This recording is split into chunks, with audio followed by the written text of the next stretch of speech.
is an NBA champion, a four-time All-Star. He's embarking on a new chapter in his career this season after being traded from the Cleveland Cavaliers to the Boston Celtics in pursuit of being the leader of his own squad. We welcome Kyrie Irving to the First Take desk. So good to have you. How you guys doing?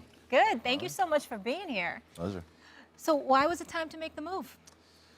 Well, it was interesting 6 years, and you think about how the journey transcended my career from starting the first 3 years. That was a picture in itself, and then the last 3 years. And you think about those finite moments that have defined you as a player and as a man. You're very appreciative of it. Getting the chance to play with some unbelievable teammates, I had the chance to be with some unbelievable coaches as well. Got a chance to develop and evolve as a man, and I just felt it was best for my intentions to leave. Let's break this down and let's get specific for a couple of things. I appreciate you being on the show. You know me. I'm going to ask now. What happened, man? Because it just seemed like, 1 minute you're in the championship, you're in the finals, you're hugging LeBron, you're happy to be in Cleveland, you're looking forward to coming back to compete for another championship, and then the next minute you want out. What happened? I was just very patient in my approach. Understanding what the magnitude of the moment was. I wasn't going to allow anything else to get in the way of our team's success. So I was just very diligent, very professional in terms of this whole entire process. And the request came at a time where I felt it deemed right for me. As a 25-year-old evolving man, coming in to perfect my craft every single day, I just wanted to be in an environment where I felt like I could be taught every single day and have that demand from my coaching staff and have the demand from a franchise that would propel me to exceeding my potential or seeing how far I can go. That makes all the sense in the world in terms of the timing of you saying to the Cleveland Cavaliers you want out. But by your answer, you just gave indications that this has been something that was stirring and percolating for a little while. Like you knew that you was approaching this moment. You just didn't want to be a distraction to the team. Absolutely. Absolutely. Like I said, I was just very patient within those moments because I knew that the importance wasn't in my ego or anything that existed from the reasons on why I would come into work every single day and not give 100% and not give my teammates everything that I had.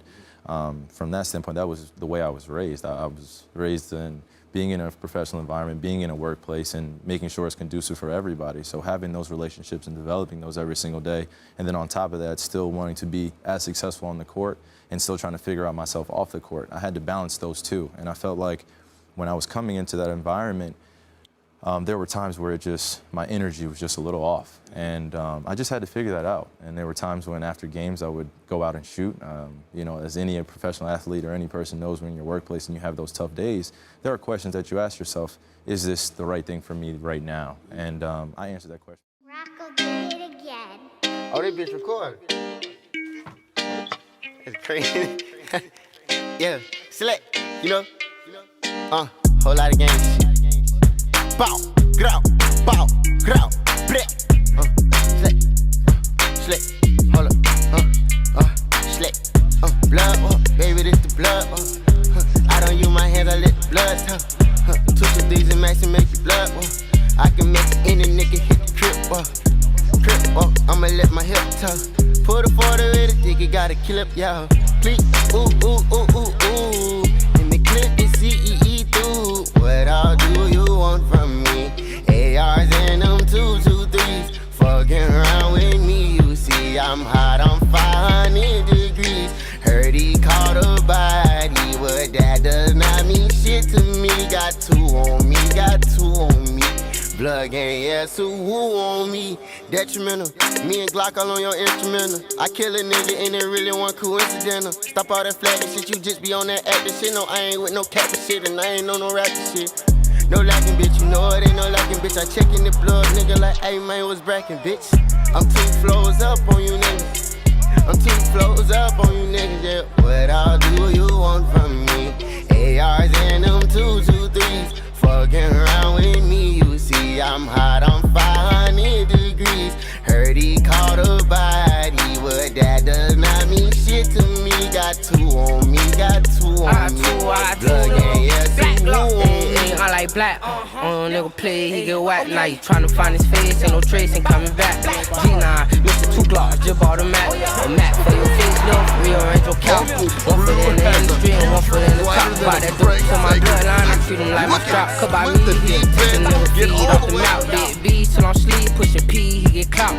2 guns, that's the twin Glocks, I roger that. Heart colder than a bitch, cause the bitch froze at that. Like apostrophe Google, forgot to come in the back. Say I'm worth 250K, we could better trade on that, nigga. What all do you want from me? ARs and them 223's. Fucking around with me, you see I'm hot, I'm 500 degrees. Heard he caught a body, but that does not mean shit to me. Got 2 on me, got 2 on me. Blood gang, yeah, so who on me? Black like swoop. Yeah, what you want, what do you want? Bitch, sticks for